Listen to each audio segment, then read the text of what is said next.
the city lights to the country blue, Woody and Lou got the sports for you. From Boston streets to Kentucky's fields, get ready, folks, for the thrill it yields. Woody and Lou, sports and you, talking games, we love it's true. Every play, every score, let's dive in, it's time for more. Lacing up the boots and calling plays, debates and laughs for all the days. From Fenway Park to Derby Run, sports talk magic just begun. Woody Lou, sports and you, sideline stories coming through. Every cheer, heartbeat soar, tune in now, we'll give you more. Celtics screams to Wildcats roar, touchdowns, goals, and so much more. Grab a seat, enjoy the ride, Woody Lou right by your side.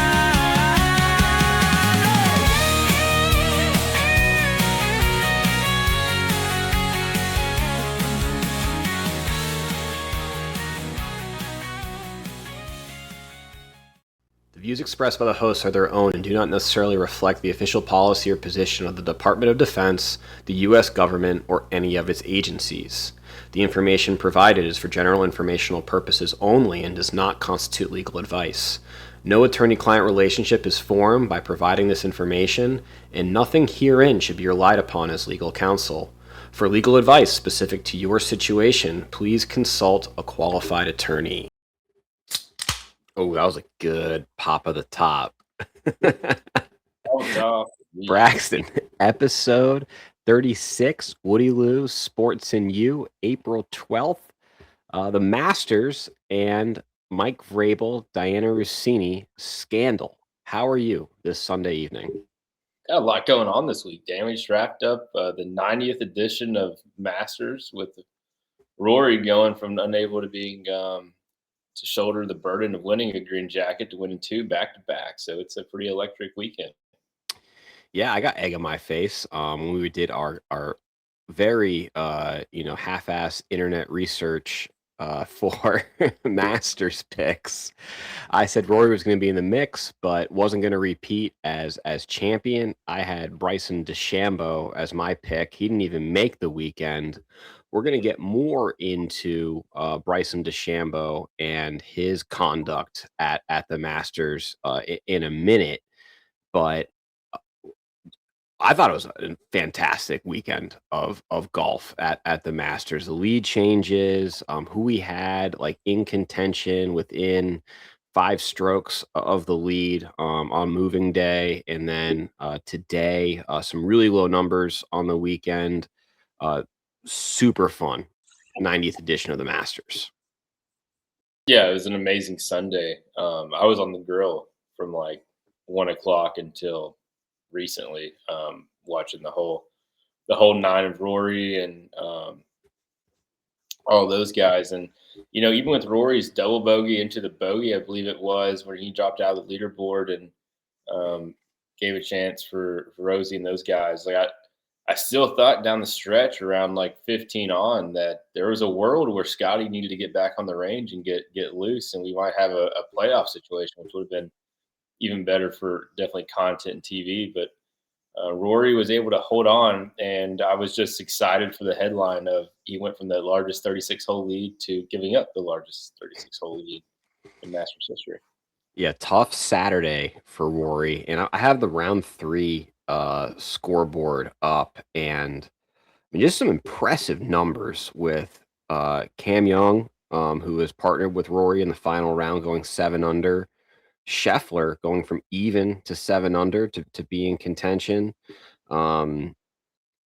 Saturday moving day was very, very fun. Yeah, I was able. We had a crazy week at work and stuff, so my golf intake was a little limited on Thursday and Friday, and then Saturday Tried to go to Buffalo Wild Wings again with the family. Was once again turned away because they only had one server on Master Saturday. The So one in same Pooler? Pooler Buffalo Wild Wings is trending all the way down. We were turned away on National Championship Monday and Master Saturday because I had one server working. So Oh a lot man, of stuff going on behind the scenes of that Buffaloes for sure. is that But a contender for your Dodo? it is a contender. But I think you've already kind of teased who actually my Dodo of the week is. But more on that later. Um, no, so we went to this place called B&D's Burgers. Oh I don't yeah, know. I'm familiar. So we went to B&D's Burgers, ate outside, and had it on, and it was a very nice experience. Actually, we had a phenomenal buffalo chicken wrap, blackened chicken. I know how you are about your buffalo chicken, your wraps in general. So to get an endorsement of Braxton for the wrap, that's pretty good. And when they gave me the Going to a option, burger place and getting a wrap is an interesting choice. but when they gave me the option of fried, grilled, or blackened, I knew I was in good hands, and I gladly took the blackened option. It was just the best way to go. But no, so I get to watch the Masters out there in the sun, and it's just the best part of the year. And I wish I was in a situation where I don't want to dime people out and say the friend group, but maybe there's the community to like host a Masters, like get the Masters, the Masters box and have all the food and stuff, and like do a hosting party. That's definitely on the docket somewhere down the line here soon. I'd like to do that. Those are super fun when someone orders like from Augusta National, like the host your own Masters party, and you have the branded chips, pimento cheese sandwiches. It's a fun, definitely a fun package. So I hope you should do that next year when you're in Fort Knox. I'll come. Dan will be there. Uncle Dan will come, and Uncle I Dan will be there. He will help supply the Azalea. That's right.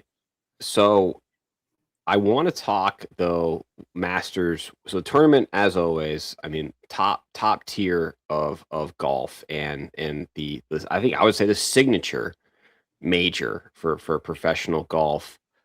But I tuned in to the par 3 contest on Wednesday, and I was not happy with what I saw. And I also think that Augusta National and the members were not happy with what they saw. So Braxton, I want to give the floor to you as far as the spectacle of what was going on Wednesday during Masters Week.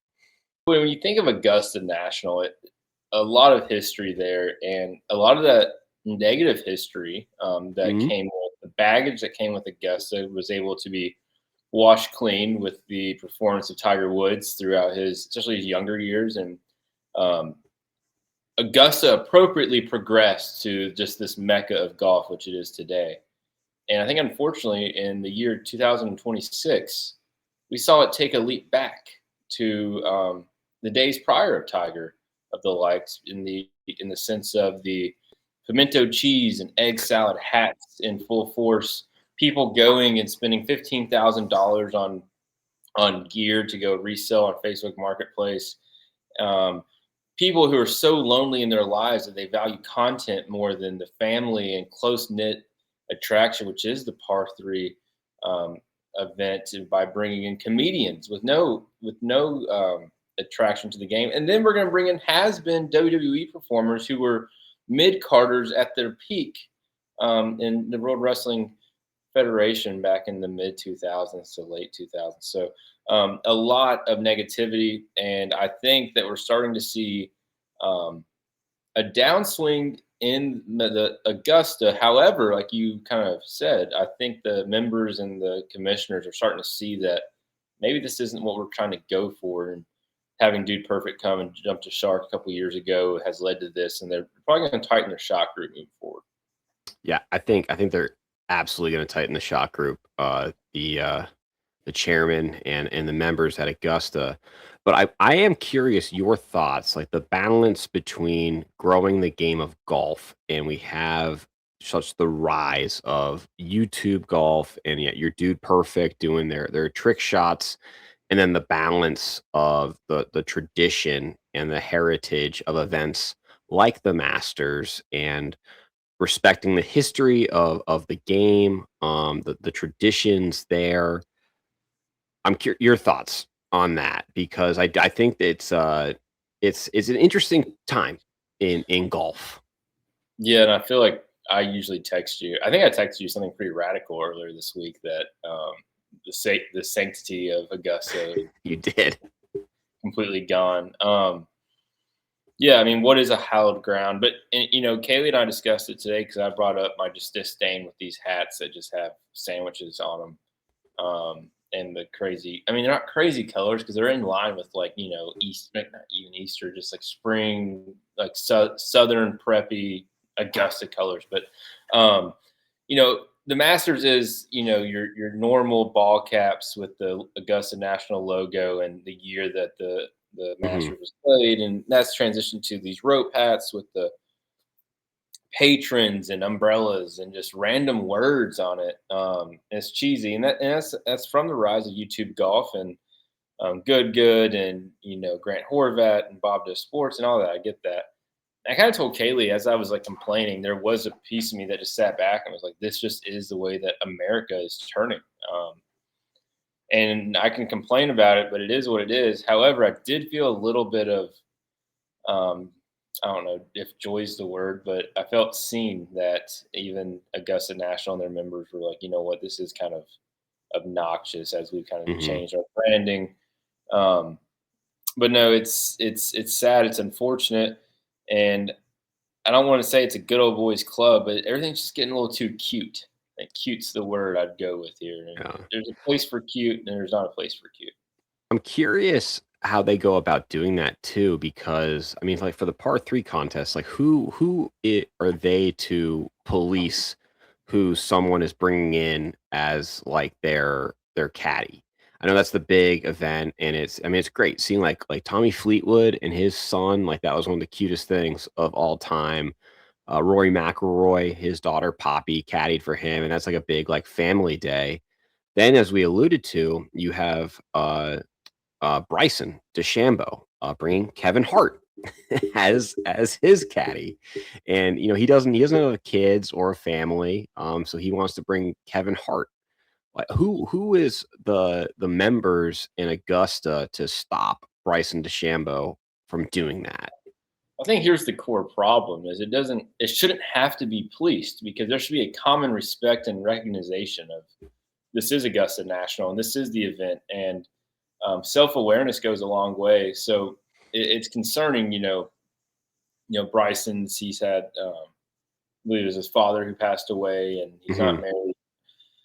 I get all that, but something leads me to believe that Bryson has a Uncle Dan in his life, or a friend, right, who's not famous, or a college teammate from SMU, someone that he could be like, hey, like, you want to come experience this with me? But instead he elects for Kevin Hart, who, far be it for me to, ponder how close their friendship is, but I would argue that he probably has people who he's closer with and that don't have the resources or the, the ability to rub shoulders in those circles as Kevin Hart does, that he could have brought into the fold for an event like that.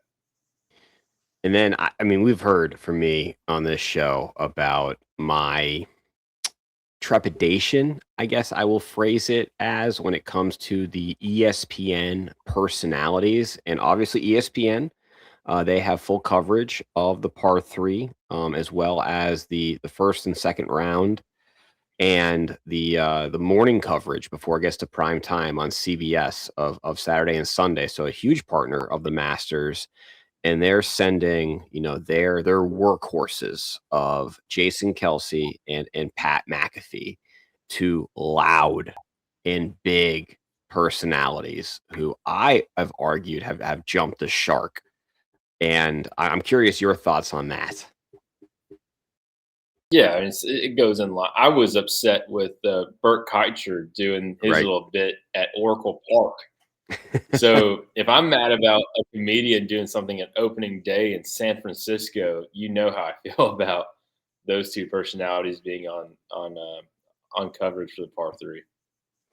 Yeah, with ESPN, so I get it. Like you have popular personalities, and I mean Jason Kelsey, he's a fun dude, like well likable, not controversial. And I mean, maybe this is me, Woody, old man yelling at clouds, but it's like, hey, stick to football. I don't want to see Jason Kelsey at Augusta National. Gone are the days of just Hannah Storm and Stuart Scott just leading the charge on ESPN. Like the most I watch Sports Center is like those 30 minutes leading into college game day during football season, and those two guys they'd have on there who are like, I say our age, after age. Gary Streski and I like them actually. They're really good. Yeah, I don't like them. They're a little too metro for me. For my sports coverage on a Saturday, so it's not what it used to be. I used to love tuning in on a Saturday morning and watching Hannah Storm, my first crush, and Notre Dame grad. What's that? Hannah Storm, Notre Dame grad. Yeah, and now it's just a bunch of guys who are probably like social media majors in college who are making memes, and it's sad. And I think honestly, there's a lot of jealousy coming through me. I wish I had those jobs, but I don't. And it is what it is. But happy for them. Happy for them. So we had anything else on the Masters, Braxton? Like the tournament itself? No, I feel bad for Patsy because I know she didn't want Rory to win. She texted you did me mention this. I am very curious, Miss Patsy's disdain for Rory McIlroy, now two-time major champion, two-time Masters champion, back-to-back. She does not like Rory. She texted me as soon as it was over and was like, I didn't want Rory to win. And then she said something to the effect of, Scotty just came on a little too late. He should have won it. And, I happen to agree. And it is what it is, and it's scary because if Rory played terrible golf today, but he still had himself all weekend. He didn't play great. Yeah, so it's almost like he got the weight off his shoulders, and now, but he doesn't help himself because he does the interviews where he talks about how he was coming into Augusta and flying private and to come play some practice rounds and skipping out on other tournaments, and it's just cheesy, man. He doesn't help himself at all. It's cheesy. What do you think of? I thought Freddie Couples, and I love Freddie Couples. He had a great quote that after Rory, getting to minus 11 was I think it was minus 11 through the first two rounds, 6-shot lead. He might never lose here again. Yeah, I mean that's aggressive to say. Would be wild if that was the case. One thing about the Masters coverage that, as we're complaining about ESPN, no complaints from CBS.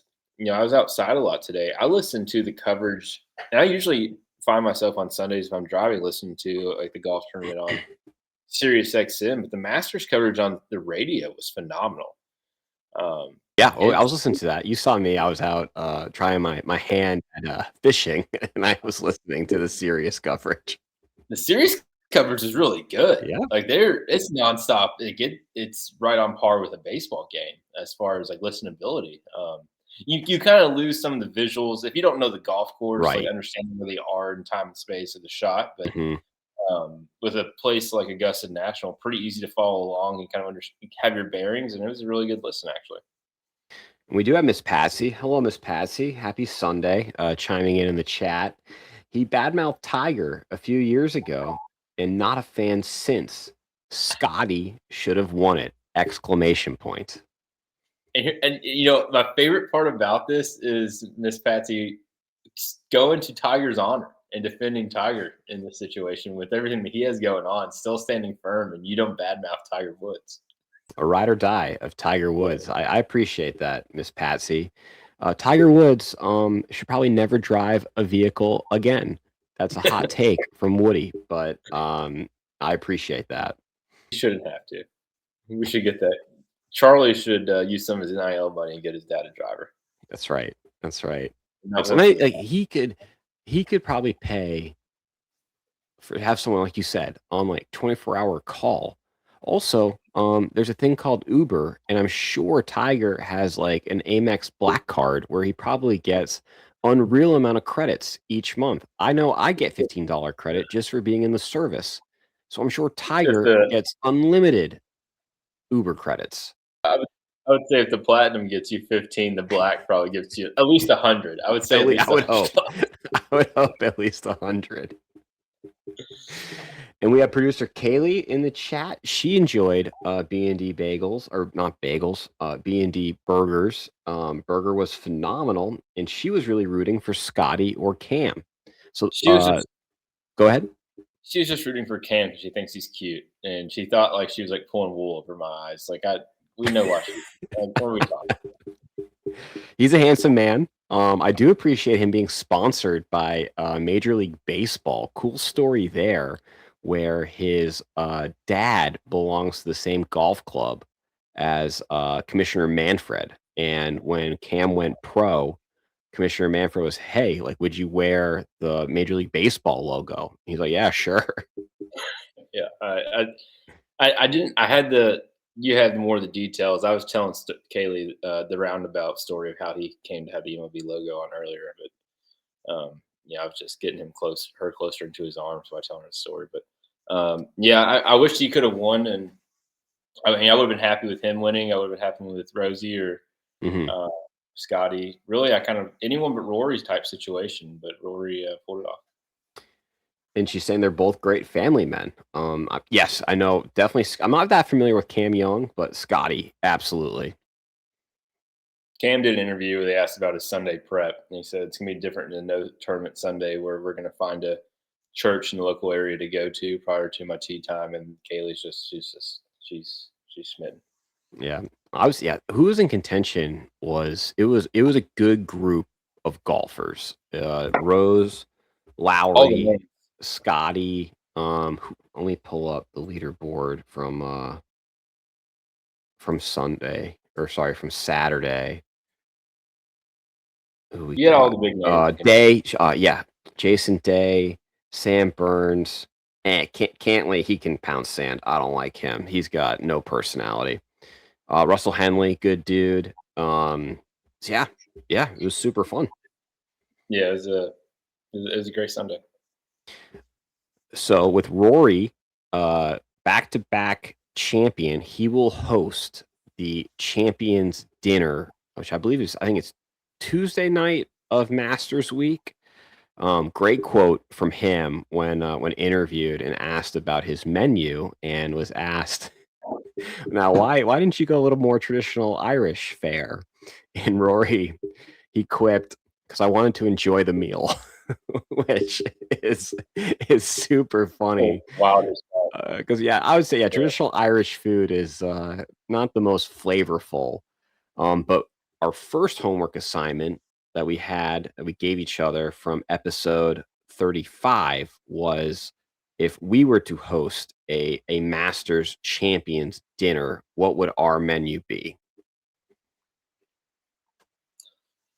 Now, I sent my fancy menu I had created to the production group chat, hoping to get posted. Did not. Maybe Kaylee can post that now on the story so people can follow along as I describe. That was pretty good. Did you make that yourself, or was that was pretty good AI? It was pretty realistic. That was good AI prompt.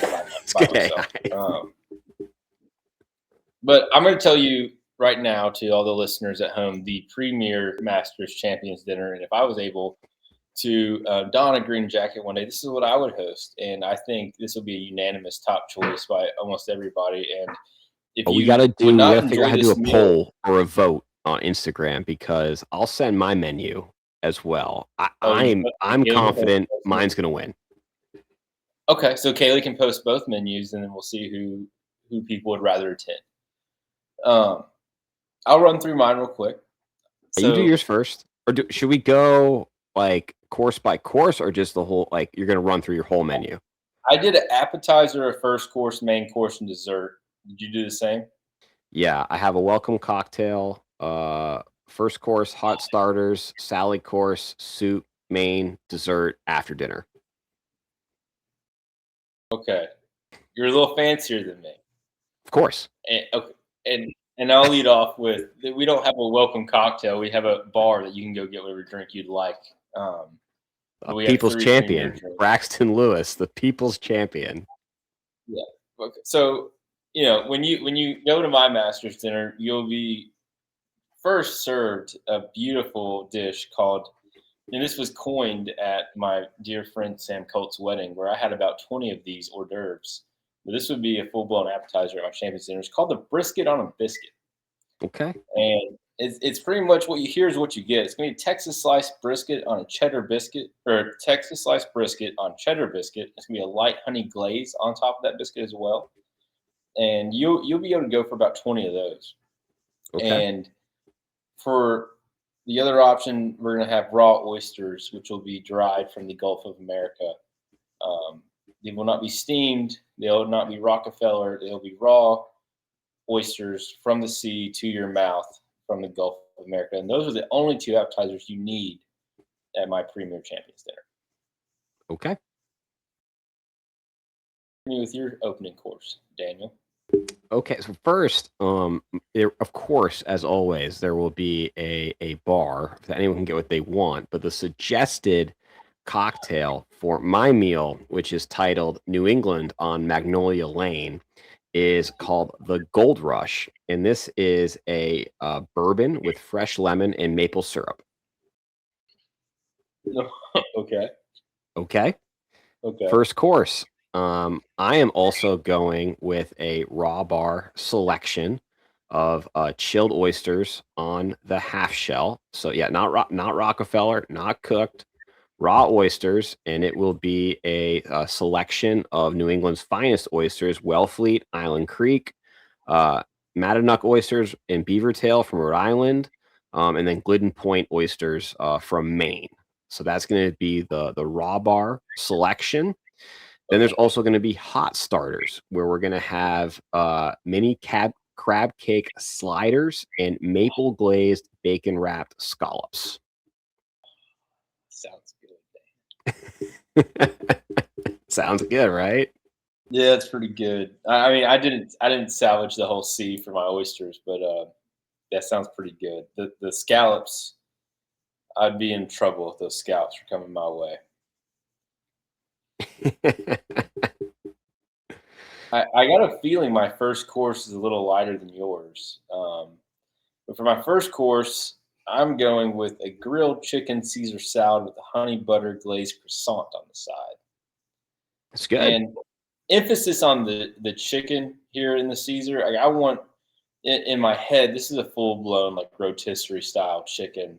Sure. A lot of protein supplementing your Caesar salad. I like that. Okay. Now, do you like a heavy anchovy Caesar dressing? So I will actually have not live, but I will have actual anchovies on the salad. Oh wow. Okay. Yes. Okay. Am I up? You're up. That's all I Okay. got for my first course. So I have it's a salad soup combo. So the salad, it's going to be a butter lettuce and apple orchard salad, and that's going to come with shaved Granny Smith apples, dried cranberries, and Vermont goat cheese with a maple cider vinaigrette dressing. So very New England. And then the soup course, this is one of my favorites, a 50-50 Costello. And what that is, it's 50-50, half and half New England clam chowder and lobster bisque. I got a bad feeling Kaylee's gonna be at your dinner, not mine. I mean, that sounds great, Dan. I mean, every bit. I just want to eat that whole apple right now, just thinking of that salad. And I don't even like fruit on my salad. Okay. Yeah, sure. Okay. This so might be where you got me though. So I think I like leading up to the meal. I love my selection. I'm full But as a the tick. traditional like entree, I don't think it's gonna be that popular. I'm gonna preface my entree with that, but I want you to go. Okay, so for my main course, we're gonna have two options. First option will be a 10-ounce filet mignon with Papa's mashed potatoes, which if Kaylee does decide to attend my dinner, not yours, she'll be tasked with making those, and grilled asparagus. Now, not on the menu, but implied, like we will have like a genuine horseradish option and things for you to spruce up your filet if you decide. And our other option for our main course will be a blackened mahi with a pineapple salsa, sweet potato, and roasted broccoli. That sounds delicious. So I also went. It sounds like. I mean, could you? Is it one or the other? You could get both. So I have one. Well, that's a good question because you see these guys put that on there, but they Mhm. usually have a meat and a fish option. Yes. The Champions Dinner is pretty elite clientele. I don't see you telling someone donning a green jacket they can't go for both. Yeah. I feel like it's pretty wide open. You get what you get. You can eat whatever you want. So mine is it's not a choice. It's you're getting surf and turf. Like you're getting turf and surf on your plate. And this is where I think I'm probably going to lose people because it's not the most like I guess sexy like cut of meat, but this is for me like quintessential New England. It is going to be butter poached Maine lobster tail with drawn hot butter and steak tips, like marinated steak tips. So like not a fillet, not like a tomahawk or cowboy ribeye, but steak tips. And then sides, truffle mashed Yukon gold potatoes. We're also big fans of, we share an love of asparagus, so charred asparagus with lemon zest. And then on the side, warm brown bread with whipped honey butter. I mean, that sounds pretty good, Dan. You'd be silly. You'd be a silly boy not to enjoy that. The steak tips, I'm sure the people we have preparing these meals are pretty top of the line. I feel like that could be a danger zone if not done well. But right. No, across the board, that sounds pretty delicious. Okay. Now we're moving into dessert and after dinner. What do you got? So for my dessert, I got two options. Of course, you can have as much as you want. Number one is a brownie fix. Now let me explain the brownie fix. That's going to be vanilla ice cream with a hot fudge and so hot vanilla ice cream, hot fudge, brownie, chocolate brownie with whipped cream and a cherry on top. Mm-hmm.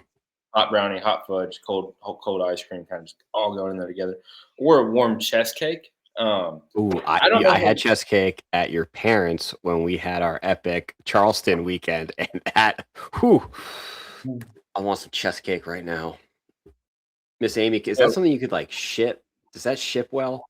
We would have a warm, gooey chess cake with a side, not on top of it, but you could have a side of vanilla ice cream if you would like to do a little hot and cold mix there. I thought that was a pretty safe call with the chess cake.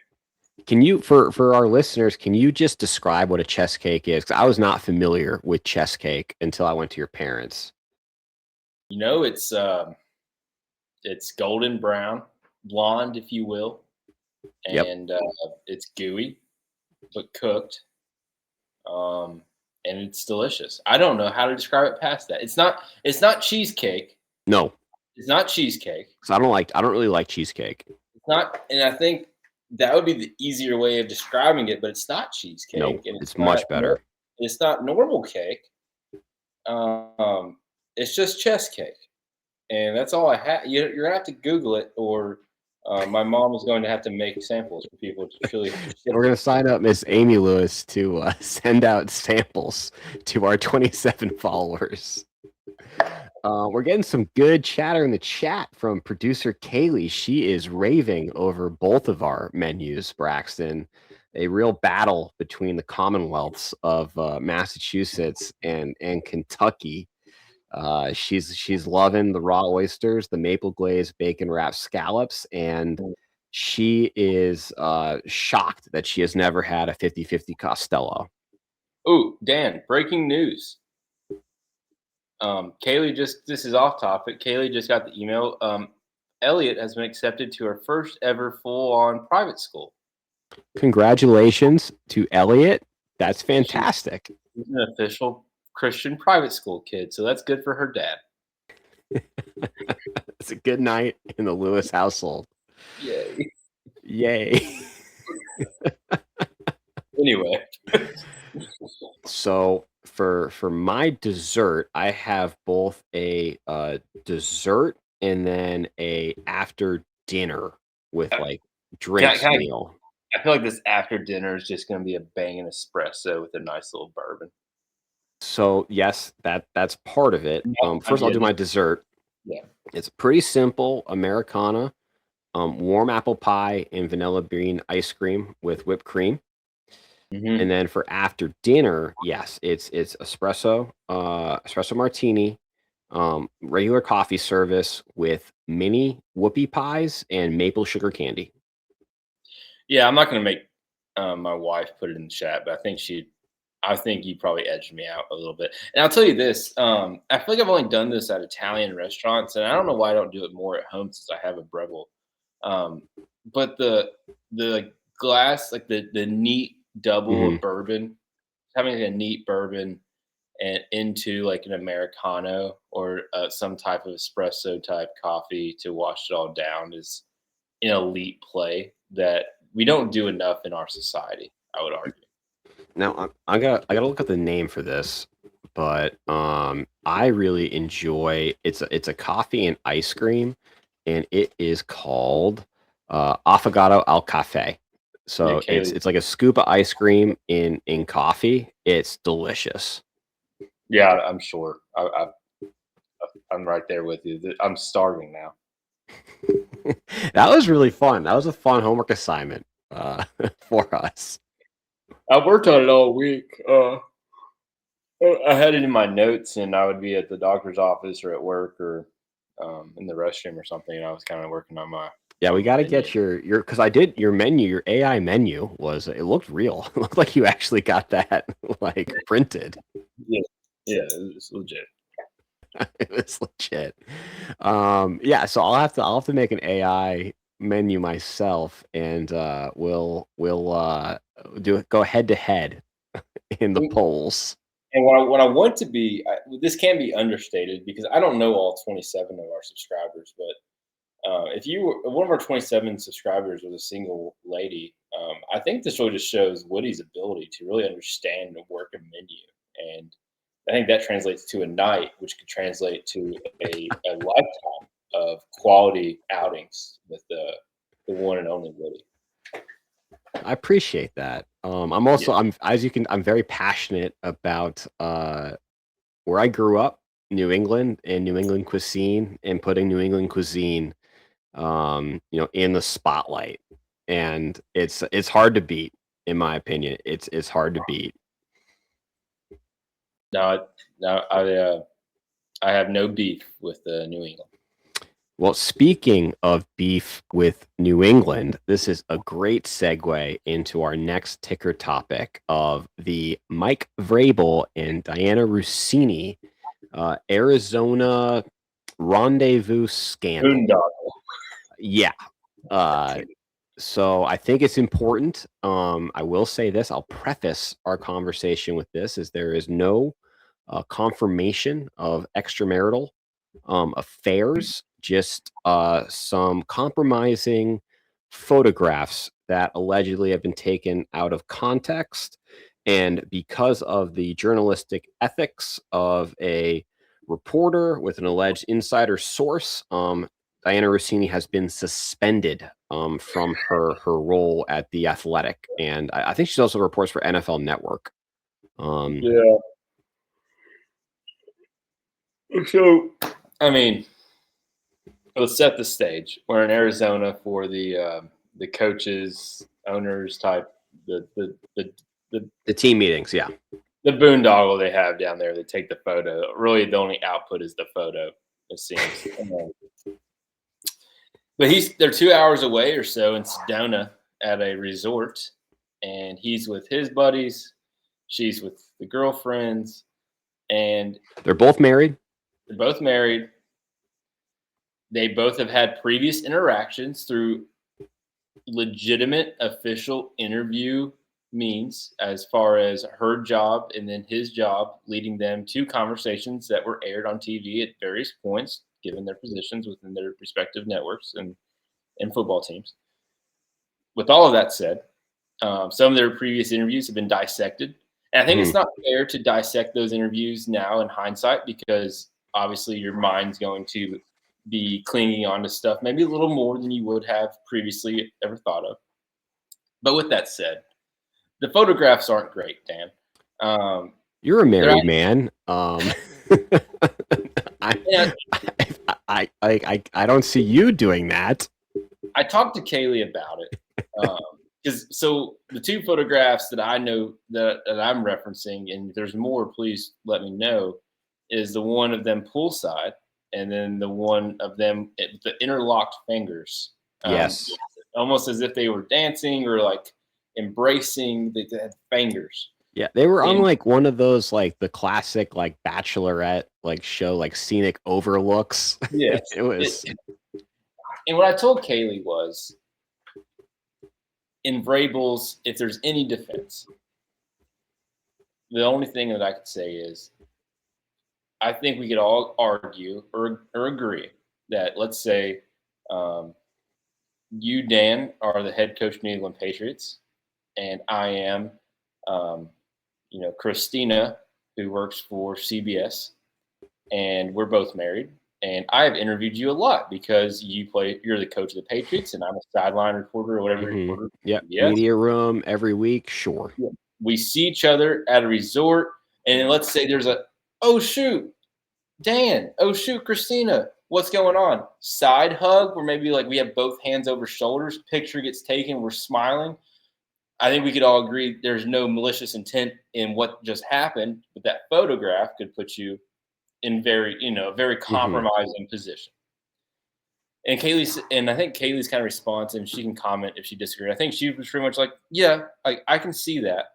But the interlocking of the fingers is like a line. It's pretty intimate. It's pretty like it's a little more aggressive than maybe like a passive like hug or over the shoulder hug or something like that. Yeah, Bruce Kaylee is commenting. Interlocking of fingers is a no. Yes. I interlock fingers with only 4 women, and that's Kaylee and my 3 daughters. So I was curious where that was going. and I feel like, Dan, I don't know, when I was a kid, I was kind of taught, especially when I say I was taught, I feel like when you're like 12 or 13, there's this thing where like when you start going to the movies with the girl, and I don't guess kids anymore, but like if you held hands like this, that was like friend zone. Sure. And there's always an understanding that once you interlocked the hands, that was like, we might be. You might be getting to second base. Yes. So like it went from here to interlocked to like now we're pecking. We're pecking cheeks and lips. I think that's right. I think that's fair. Yeah, and it's just the whole story is like as it's unfolding, interesting of allegations of like a private investigator taking these photos and they're being sold to the outlets. Rumor, I don't know if you heard about this, but Robert Kraft, the owner of the New England Patriots, confronted Vrabel about this. And apparently Vrabel's response to Mr. Kraft was, I don't know why you're talking to me about this. You've done a lot worse. And that did not go well. Yeah, I mean, Vrabel is Vrabel's a dude. Yes. And Vrabel doesn't. Now, to his defense, the Titans' ownership and general managing situations were always so piss poor when he was in Tennessee. So I was always at odds. Now, I think his relationship with Robert Kraft, given his playing background, is probably more positive, but it's pretty rich for a guy who has his former, Super Bowl Hall of Fame coach, future Hall of Famer coach, his 24-year-old girlfriend wearing shirts at the massage parlor, which he used to frequent. Talks about, being loyal and not doing that was an illegal surveillance, by the way, at Orchids of Asia. The police in whatever county that is in Florida, they went beyond the scope of their warrant for that, just so we're all clear. So that was a Fourth Amendment violation. Robert Kraft's constitutional rights were violated, for the record.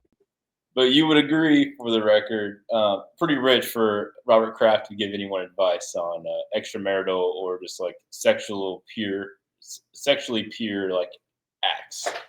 I don't believe he was married at the time he went to Orchids of Asia. If we want to get into, morality and ethics and potentially financing human trafficking. Sure. Sure. But Robert Kraft was a widow at the time. He was just looking for a connection. He was taken advantage of. Poor Robert Kraft. His constitutional rights were violated.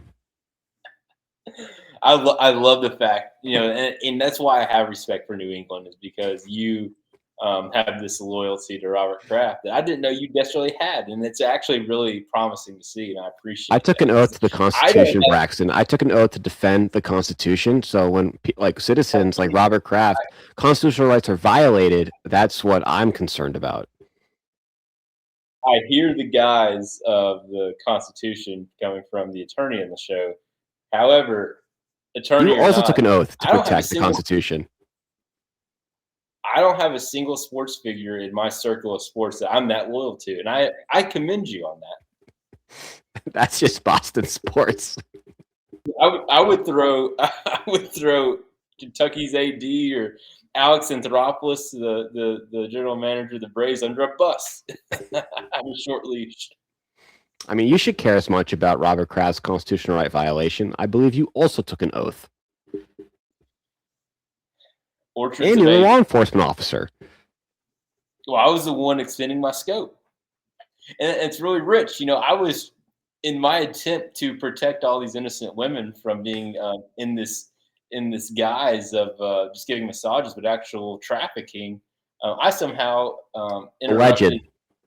I somehow interrupted the alleged abuse of wealth, position, and power of Mr. Robert Kraft, and I apologize for that, Dane. You should never apologize for that, but I appreciate it. So anyway, fair or foul, Mike Vrabel's rendezvous with Russini down in Arizona. It's foul. And then I am just. Both of their responses that it was taken out of context, and they were with these larger groups of people. They were interesting, like crisis controlled. I get maybe there were other people there. I gotta be careful. I don't have to be careful. Yeah, be careful, please. I'm just trying to think if I was in this position. What I say by if I was in this position, I wouldn't be in this position because I would not interlock fingers with a woman who wasn't my wife. But let's say like I said, same scenario. We see each other across the resort. We make eye contact. At this point, we have to engage because that's a friendly thing to do, because there's no reason that two married people of opposite sexes who have a professional relationship can't say hi and catch up. I think that's fair. I'm just trying to think, maybe there was a situation where she was like, I don't know, oh, what's that on your hand? And he was like, oh, I got this scratch. And she was like, here, let me see that. Yeah, she was giving him some Neosporin that she just so happened to have on her hand. But I still think the play from both, especially the male side, you gotta fall on your sword and be like, I messed up. I should not put myself in that position to have interlocked fingers, or to be sitting next to her poolside while she's in a bikini, talking in an engaged conversation at the pool. Maybe I just should have avoided that situation. I think that's right. Yeah, that's the other thing too. Them poolside, it could have, been like a wide lens camera, and it was cropped. But two of them, those lounge chairs next to each other at the pool, it was pretty close quarters. Yeah, it was close quarters, and so you're with the group of people. You're both with your separate groups of people, but yet you are that close together at the pool. And that's not the only photo. And I think I'm interested to see. I haven't seen. Maybe you have. I didn't know that she actually was suspended.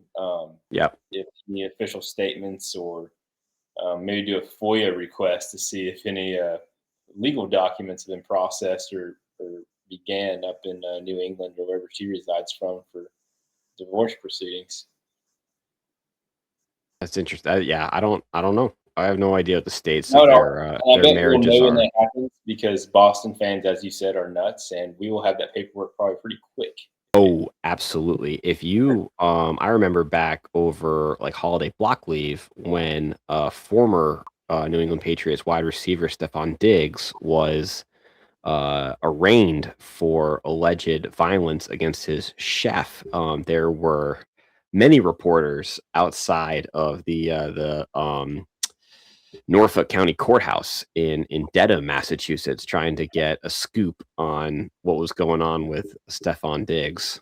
You know what's sad, Dan, is I'm a Kentucky guy and I love the South and I want to live in Florida, but like I would be lying if I said I wouldn't love to go all in and be like a full time like Boston Globe like sports reporter on all Boston New England sports.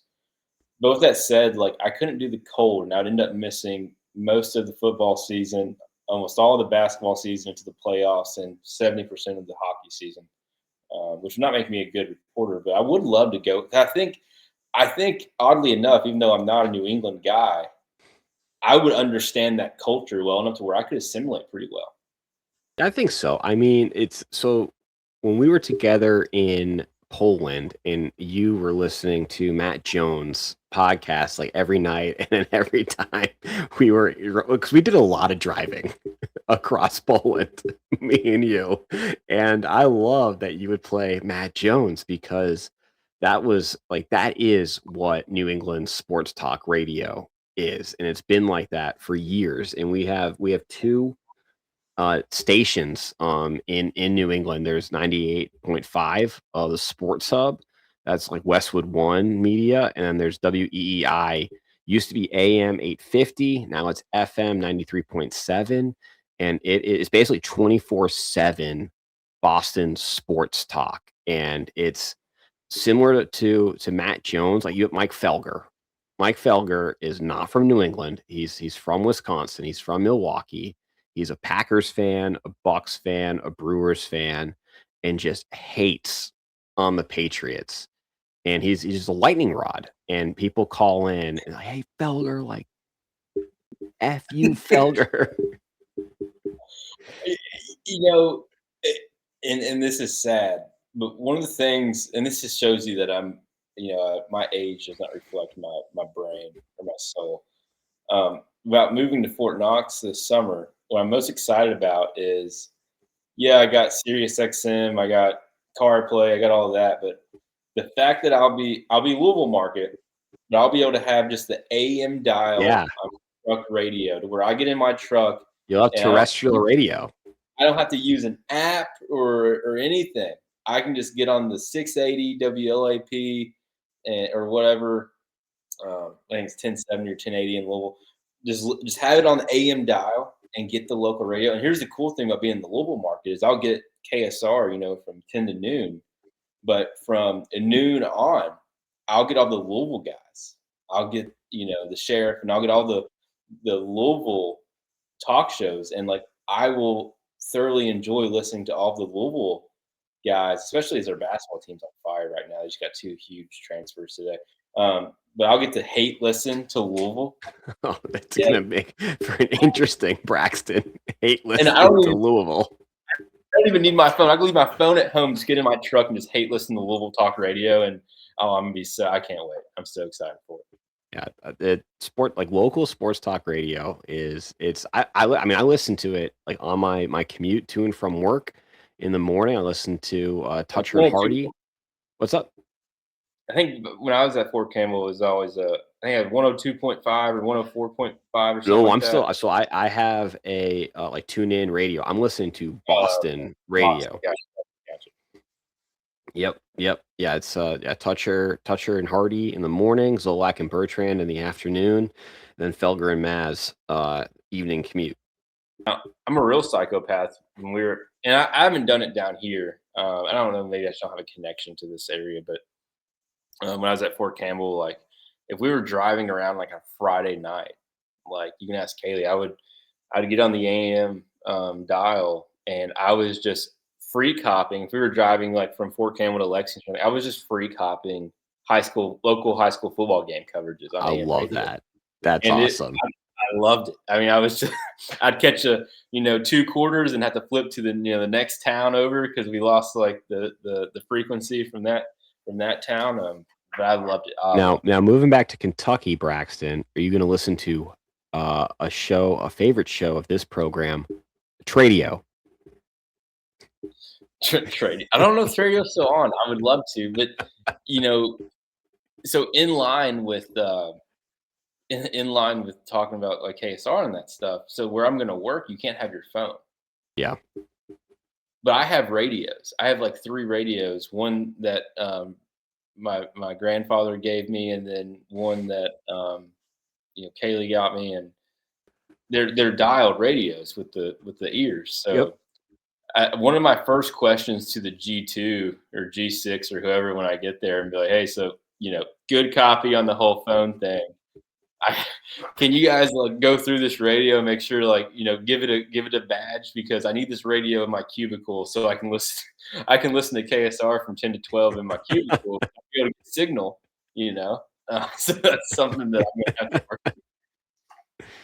We gotta have the Mad Hatter back on a special guest spot, talk Tradio. That was a fantastic episode of Woody Lewis Sports Studio.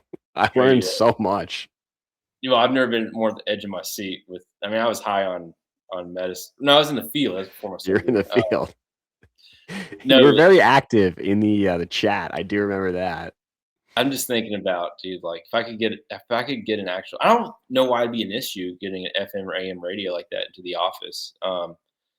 If I could get that approved, like they're gonna be like, yo, who's like this new 80-year-old we got in here? And it's just like, old me just listening to KSR, just getting real animated. Because no one's from Kentucky there. They're you to like relax. Like you don't know what's going on. I would think that like a one-way radio, like there shouldn't be any OPSEC issues with that. I would think. We're talking a plug-in with 2 buttons. Yeah, right. This way and that way. Or a dial. Yeah. No, I don't think there should be an issue with that. No, it was fun. It's a good conversation about our love of. I love listening to the radio. I think I prefer listening to Red Sox games than watching them on the MLB app, except for Will Middlebrooks. I can't stand Will Middlebrooks, but other than that, the Red Sox broadcast is pretty good on WEI. I got the Braves game on right now. They're the Sunday night game of the week, but we watched them last night on TV. But if there's a situation where if we got the girls down to sleep and like they had a 7 o'clock, first pitch, and Kaylee's like, let's go outside and like have a drink. Like I would enjoy that, listening it to on the radio more than like inside watching it on TV. Because Brandon Ingram's great though. And I'm sure the Red Sox guy. Any of those top level dudes are really good. That's what I'll do. Like I have a pretty cool like patio at my apartment, and I'll go out with my phone, a bourbon, and my book, and I'll sit out there on like one of the Adirondack chairs on the Cumberland, and it's a phenomenal evening. Did you watch, Kaylee? What's that show we watched on HBO? The Fugitive, or it has Mark Ruffalo. What's it called? Task. Good show. Dude, I never loved a character more than him getting his same type of radio I'm talking about. Yep. He's getting his FM AM radio. His Phillies souvenir cup of vodka Tito's. Phillies Stadium Cup, listening to the Phillies on the radio, Phillies Stadium Cup with vodka, just sitting out in his back garden listening to the game. I relate to that. I love it. Yeah. You're a law enforcement officer. Absolutely. That's my spirit animal, Mark Ruffalo and Task. New season coming out, by the way. Phenomenal show. I really enjoyed that. And I think I gave you a recommendation, Mayor of Easttown, another HBO show by the same writer-producer. I need to watch that. Yeah, that's got Kate Winslet. It's very good. What did Patsy say in there about KSR? I can see a little bit of it. Just not a KSR fan. She don't like Matt Jones. No, I don't either. She's just smart enough not to listen. I have to listen. Matt bought a house this week, and you would have thought that he's 50, by the way. Yes. But he just bought his first home, and you would have thought that he was curing cancer with him figuring out how to get his water turned on at the home he just purchased. And Kaylee says can't stand KSR as well. How do we you're moving back to Kentucky, in Fort Knox, Kentucky? How do we take a war to Matt Jones in KSR. They're too entrenched. Woody Lou Sports and you. Here's the thing about KSR. They're so accessible, Dan. They do remotes. And like me and my college roommate one time, we went to a remote during like spring break or something, and he actually won John Mayer tickets at the KSR remote. But like, these remotes they'll do it at a car dealership, or they'll do it at some like brewery. And I went to one. Well, actually, the last time I was at Fort Knox before I drove to Fort Leonard Wood. I went to one on my way out up in Louisville. And I'm gonna go to remotes when I'm at Fort Knox. I would probably take like passes on Fridays to go to these remotes and like take Elliot and Ronnie or something. Okay. Well, you let me know, and we're gonna wear our Woody Lou Sports and you. That's how you do it, though. We wear the gear. We wait until the crowd clears out. And we're like, "Hey, Matt Jones," you gotta call him by first and last name, and be like, "Woody Lou Sports and you's coming for you," and we just kind of start the war there. Miss Patsy really going into Matt Jones. What can you expect from a Duke grad?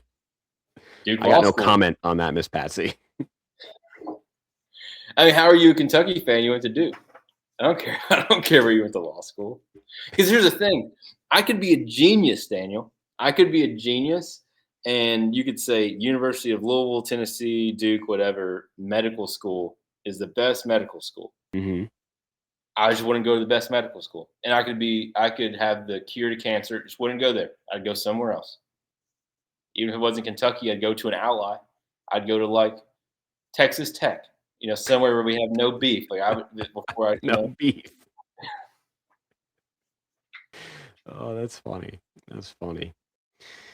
So, moving on to our second part of our homework assignment, you and I, we had the do out of getting caught up on Netflix's latest show, dating reality show, Age of Attraction.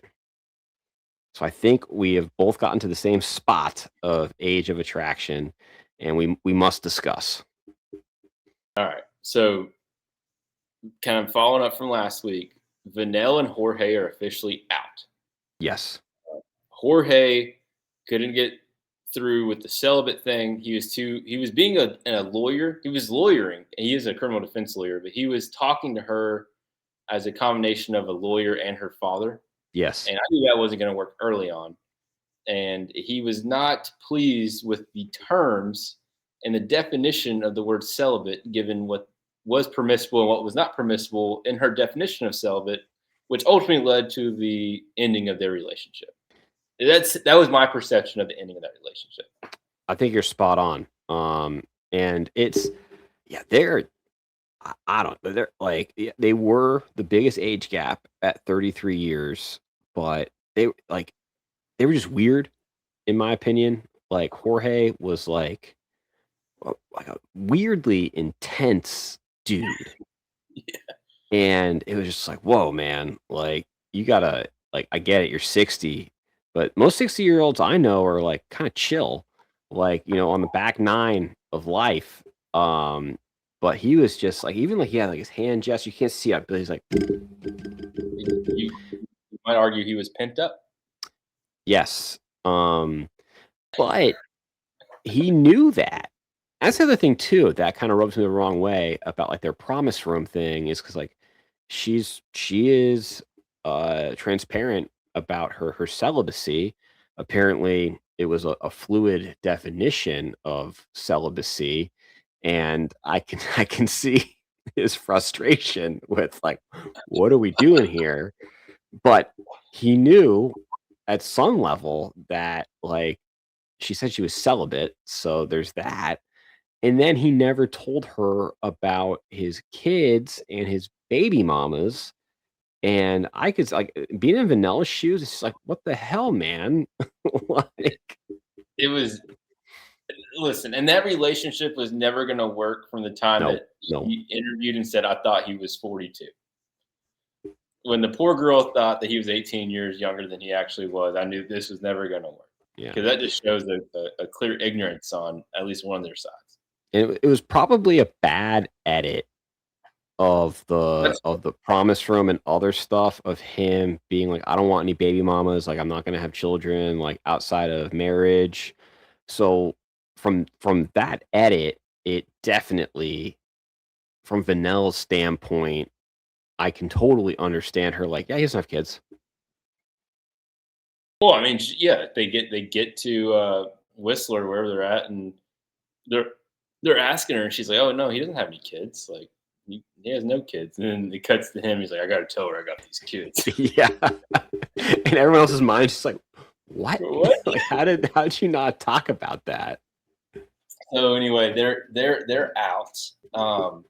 What did you think though? I do have to bring up because I think like it was all the underlying stuff, but ultimately it was like some like weird altercation like on the street that like someone was like saying something to them and Jorge. They didn't talk about us. Yes, and maybe I like fell asleep for 5 minutes, but I didn't see the altercation on the street. I No, don't it was think so. not. It was not jumps in the episode. it jumps to them talking on the couch, and she's like talking about how she was upset. The way I took it, and again, editing matters. Yes. The way it was painted on the show was like she was very upset that he like maybe got in a verbal altercation, and in his eyes, it was a clear like I was defending you with some. Mhm. I made something like some thug or like street person, like maybe home. I don't know. Yeah, maybe some have a mental health episode. Like, He was like, he's a criminal defense lawyer who's 60, so he's probably been doing this for a while. So like, I yeah, would take him at his word of like, he was like, I know these type of people. Like, that's how you got to handle it. And then even Kaylee was like, why is she mad that he protected them on the street? I was like, I don't know. Like, I feel like I've missed like 30 minutes of content here, but they kind of no, it cut to that like sitting on the bed together, and it was post altercation that we never saw. right. I mean, and, maybe something that went off in her head was like the way that I was just protected was as if I was walking down the street with my own father, because this guy is 33 years old.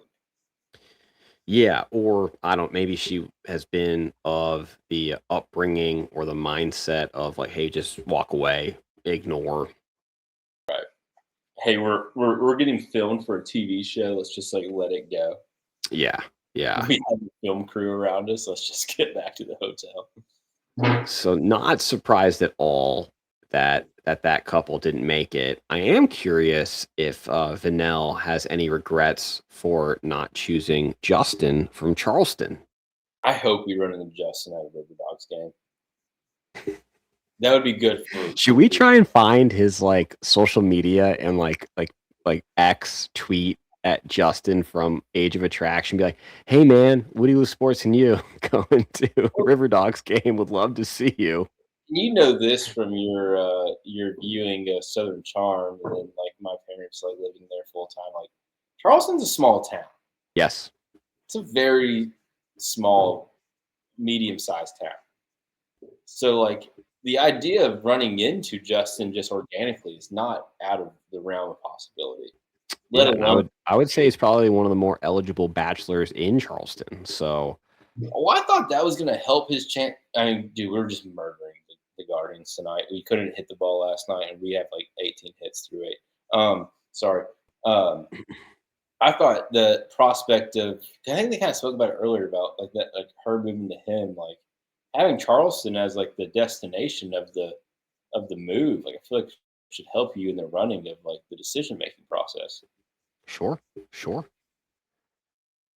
Now, what did you think? So when we talked about it last episode, I thought they were going back to like their individual hometowns, but they were very much so like still in a bubble, living in a weird 1-bedroom, small apartment each in Vancouver, British Columbia. Got to bring up Teresa and John and the edit that they got of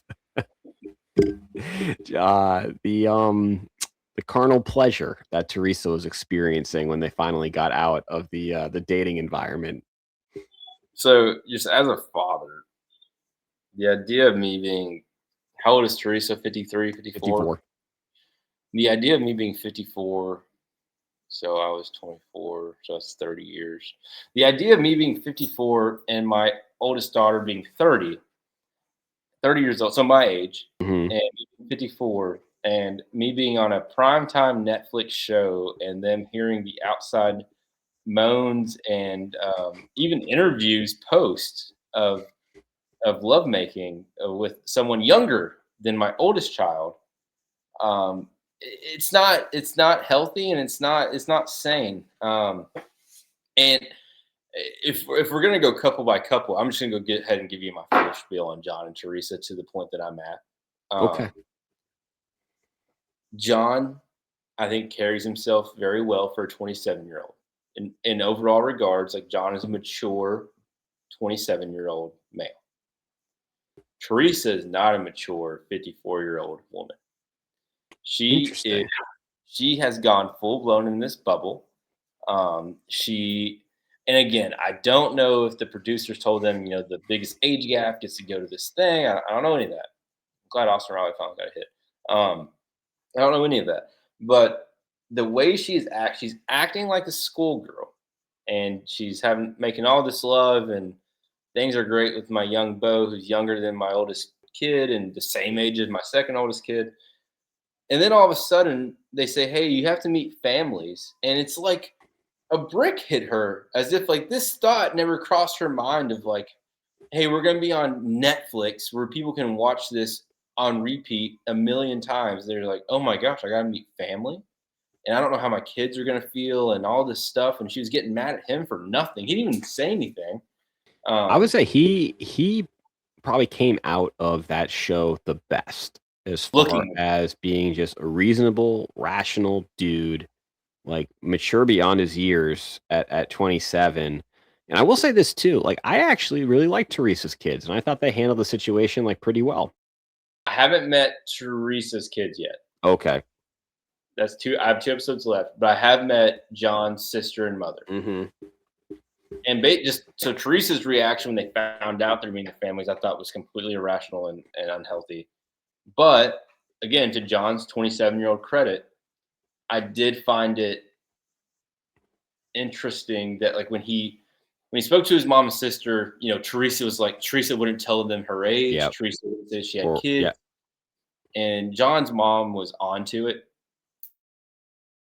with his sister, who's I think like 3 or 4 years older than John, his big sister. Yep.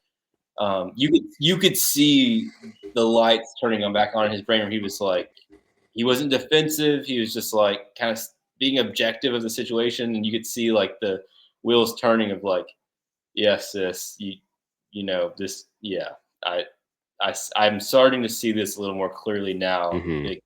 This might just be a Netflix fling, and I probably need to cut sling load. And that was kind of like, uh-oh. Do we lose Braxton? Oh no. Braxton, you there? I'm here. Are you here? Yeah, you cut out briefly, less than a second. Okay, we're good. No screen. Good. Okay. Yeah. Okay.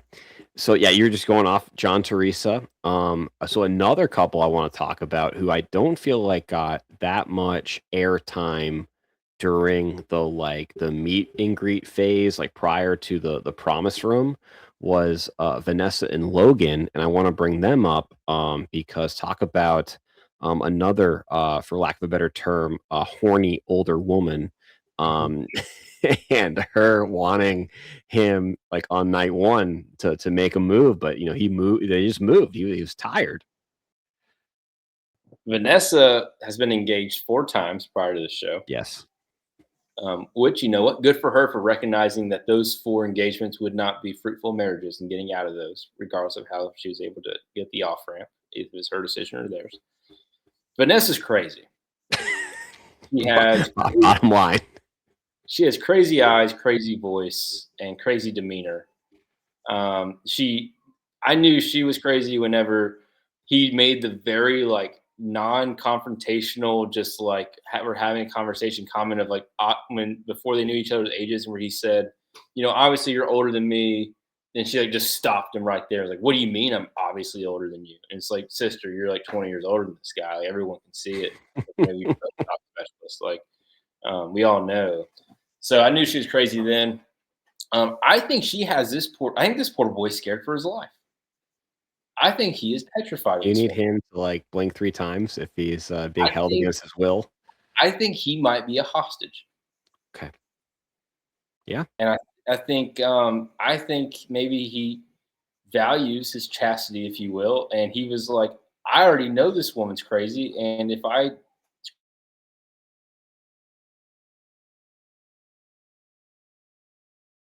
Oh no. Drop frame. This is my internet. Okay. We're going to go to technical difficulty very quickly.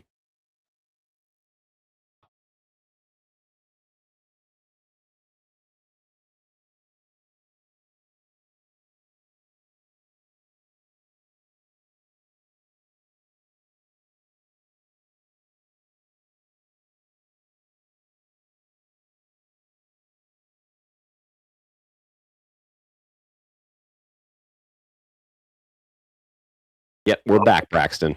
We're back All right. live. Sweet. That's a good use of technical difficulty screen. We always love getting to show how bad our technical difficulties are. We get to use the screen. Yeah, no, we're good. We're good. We're back. So yeah, we talked Vanessa and Logan. We'll close on Age of Attraction with my favorite couple, Andrew and Libby. Now you saw them and their friends, right? Yes. Let it rip, Braxton. So this is the best part of the show. So Andrew is your age. Yes. And Libby is 22, which if you're last episode, I asked Dan how young he would go on a date. And I'm pretty sure the age was 22, 23. And what I'm hoping is after watching episode 4 or 5, whatever episode that was, that I would like a new update on how young you will date, because surely after that episode, your mind has been cleansed and there's been an update to your age range on the associated apps. So I did. I saw the episode, and I texted our production chat with you and producer Kaylee of like, oh my goodness, the interaction of like her friends, like meeting them. They were at a brewery in Vancouver, and I was like, oh my goodness, I have never seen someone act more 23. And it was like sorority sister, like and I was just like, oh man, she was doing pretty good before that happened. And Kaylee pointed it out. She's like, one-on-one, the girl's pretty mature and easy going. But yes, like as soon as she saw her friends, they're like, "Oh my god, girl, you're lying!" Like, well, so they're obviously texting each other. She probably texted her, "Are you going to be here?" She's like, "No." Couple things. Yes. Libby's.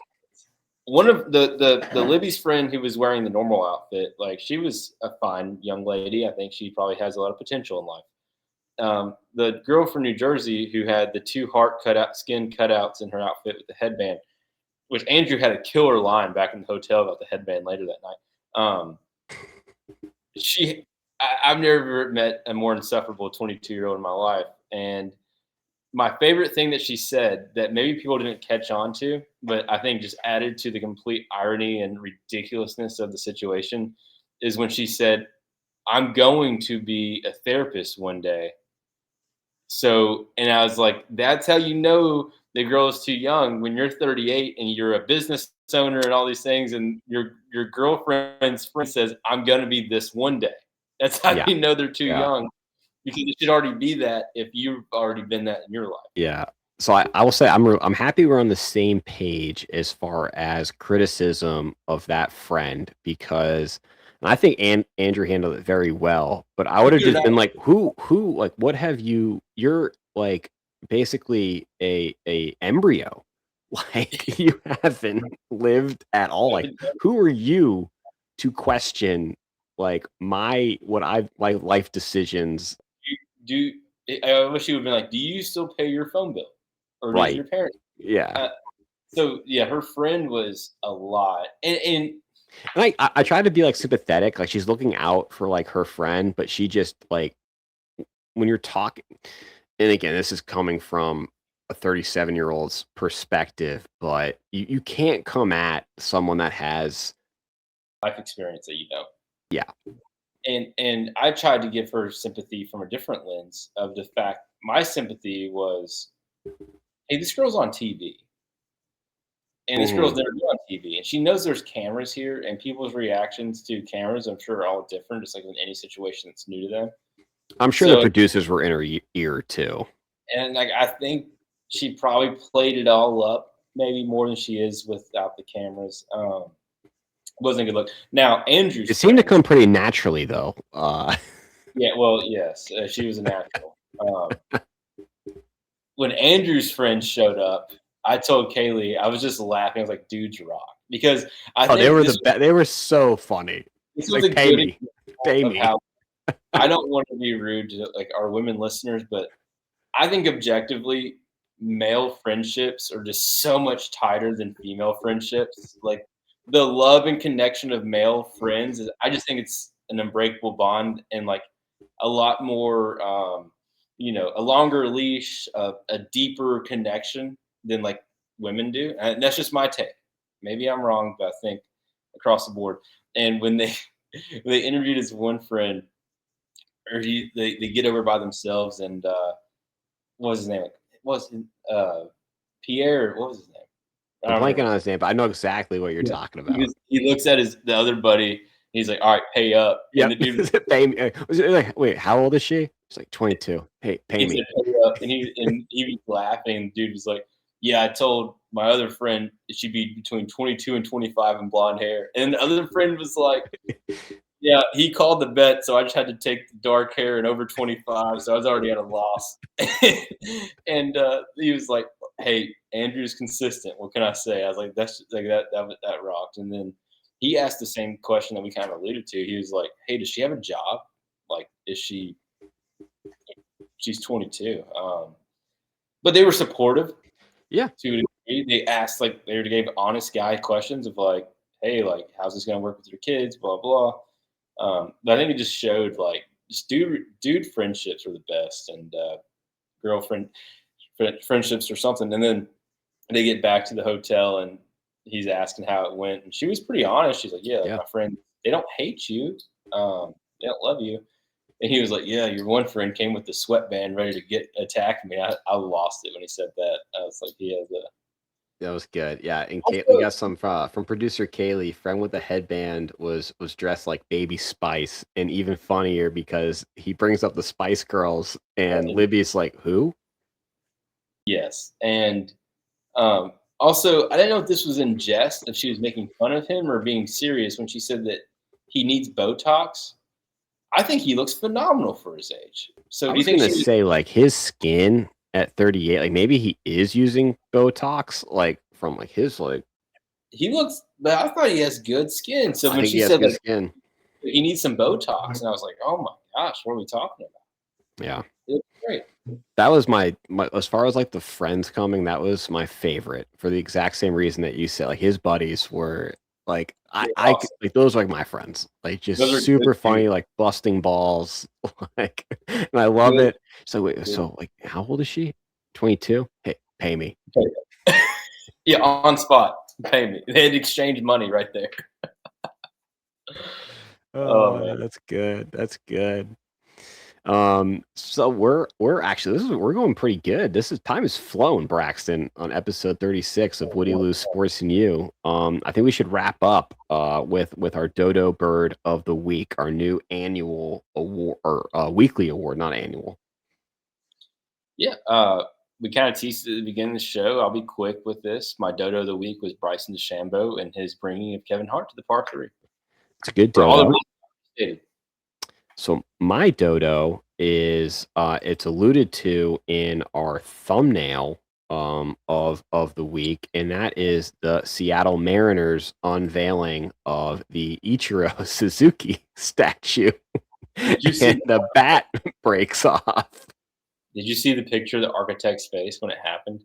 I don't know. I didn't see the architect's face. So they have a video on the architect's face of when the bat broke, and it was just sad. I felt so bad because, like, this is a big deal for him, and he probably got paid an obnoxious amount of money for this. So obviously, he's happy he got paid. But when you get paid this money, and we're talking about the Mariners, like hero. This is the Mariners. Ichiro is the Mariners. Yes. Ichiro's there on ground, and you're unveiling his statue There's 3 statutes. It's Ichiro, Ken Griffey Jr., and Edgar Martinez. All 3 were there. And a little bit of fabric is enough to break your bat. Like, that's not a good look, dude. I love it. It's why Ichiro's the best, though. He made a great joke about how, Mariano Rivera, like, he must have shown up because notorious for the cutter, like, breaking bats. Yeah, Ichiro, I love Ichiro. Ichiro rocks. He is the best. Yeah. So yeah, my dodo is just the Seattle Mariners for the Ichiro bat. You know a guy rocks whenever you know him by his first name only. Yes. Yeah. It's like, guy rocks. But yeah, I felt bad for that dude. The picture of him when it was unveiled, like, I felt so sorry for this guy. Like, I gotta find his picture. Oh, it's so sad because he takes so much pride in it. Like, obviously. So what is it? If I Google like Ichiro statue architect picture. Yeah, reaction or something. And it's very emotional. It's like he's watching like his family die. It was very sad. It was very tragic. Oh, this is so funny. It's really sad, dude. The best part is too, like Ken Griffey Jr. and Ichiro are like trying to like not die laughing like as it's happening, and yeah, this guy is like he's like in mourning. Yeah, it's very traumatizing. It's like the Pope's funeral. Yeah, and for like Ichiro and those dudes, like he knows the bat's gonna get fixed. He knows he's still Ichiro, so like it's not. I'm not saying maybe he wasn't like, oh come on, dude, you couldn't get my bat not to break over the fabric, but sculptor Lou Sella's reaction to the bat breaking. Poor guy. Poor guy, dude. Oh man. That was his baby, and he broke the bat. That's too funny.